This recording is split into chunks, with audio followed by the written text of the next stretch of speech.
We're here again with Niall Green here at the UCLA.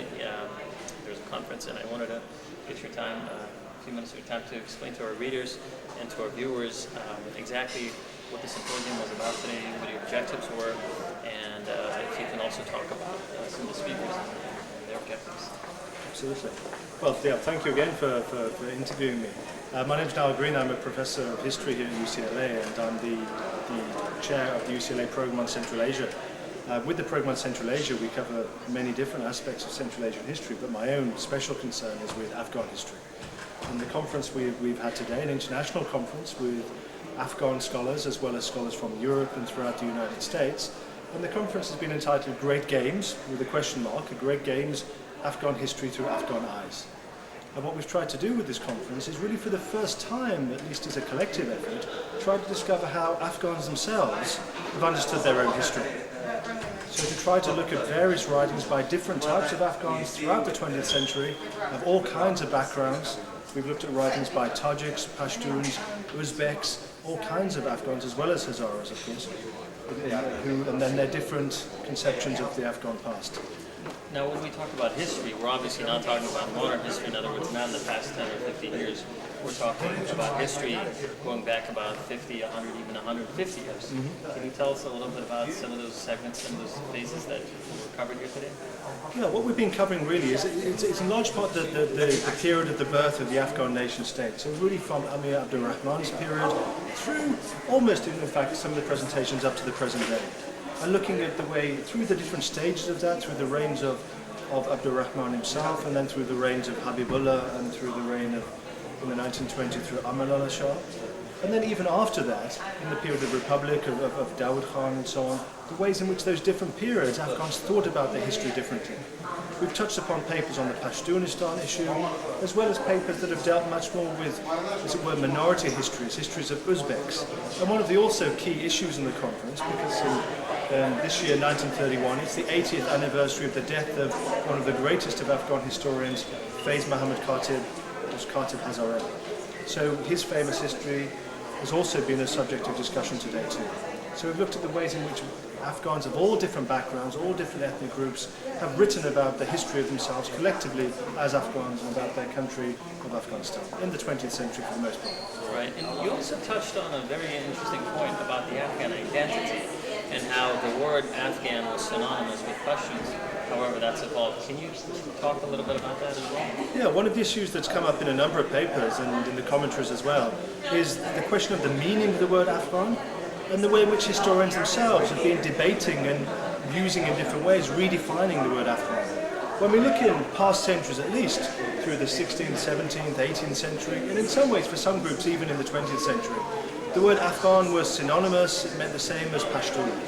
But of course through the 20th century, with the building of the nation state of Afghanistan, with a much more collective, nation-based Afghan identity for all ethnic groups, the meaning of that word changed. But of course that is a word that still in many ways is up for debate today and up to debate through the 20th century. Well, great. Would you mind also giving our viewers a preview of your exhibit here? Now, the exhibit here is at UCLA at the Young Research Library, and it's available to the public. However, if you can give our viewers just a quick view of what you have here and how you were able to collect some of these pieces that, in one case, there's only 2 books available. One here at UCLA and another one in Istanbul. Would you walk us through this exhibit? Absolutely. What we have here is an exhibit. It's been a surprise to me as well as a surprise to many people who've seen it that we have here at UCLA such rich holdings of Afghan materials. It's part of what I'm trying to do here in terms of building the study of Afghan history here at UCLA. I'm teaching the first seminar on Afghan studies and Afghan history this quarter. And the UCLA program on Central Asia and the conference is part of that effort to really build Afghan studies here in the West Coast and particularly at UCLA. So the exhibition is really a way of showing what kind of resources we have to do that.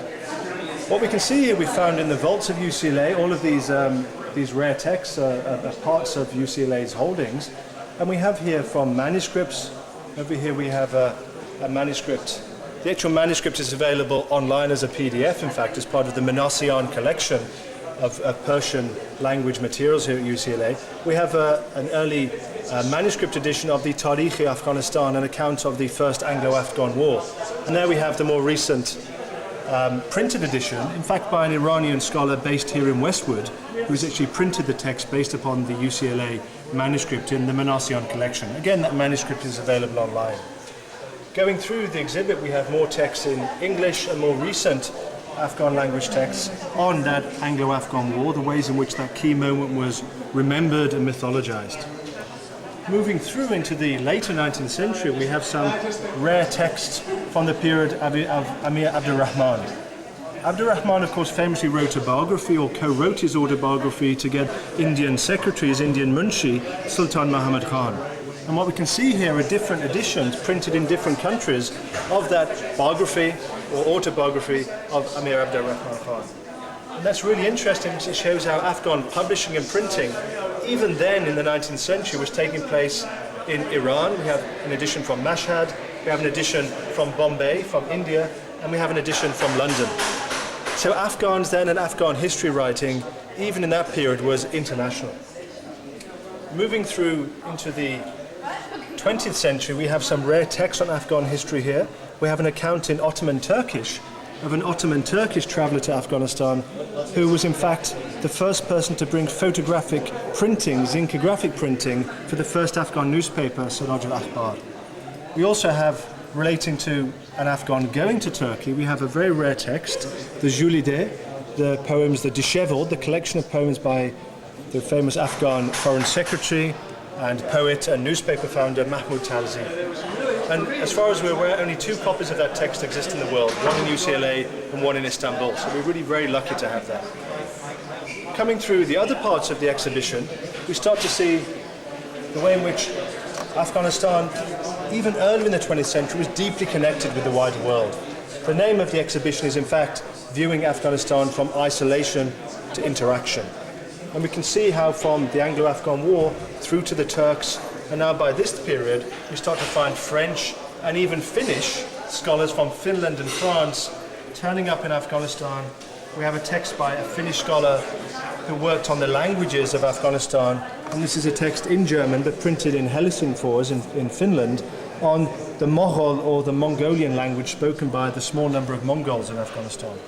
We also have an example of the many texts we have from the French archaeological delegation who arrived in Afghanistan in the early 1920s and helped Afghans discover so much of their rich ancient history.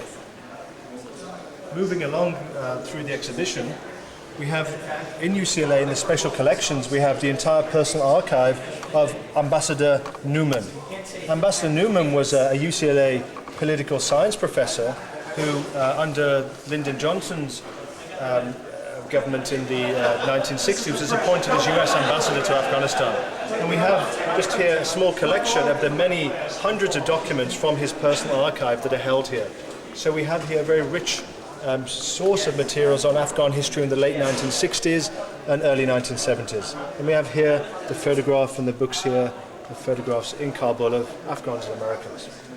We also have another couple of items here on American and Afghan relations in that period, not least an account by David Fleischhacker, Lessons from Afghanistan. David Fleischhacker was a University of California, Berkeley graduate who in the 1960s went to Afghanistan as a member of the Peace Corps. And that's his memoir of that time in Afghanistan, working with Afghans in development projects for the Peace Corps. And finally, moving through the exhibit, you can see that the scope of Afghan interactions with the wider world is getting wider and wider, more and more people's involved. And we have here a Persian language collection of poems, the Asman Pedaram, The Heavens of My Father, printed and written by an Afghan female poetess, and it was printed, in fact, in Toronto in Canada. We have here a Persian women's magazine from the Taliban period that was published here in exile in California, in the Bay Area, Zani Afghan, an Afghan women's magazine.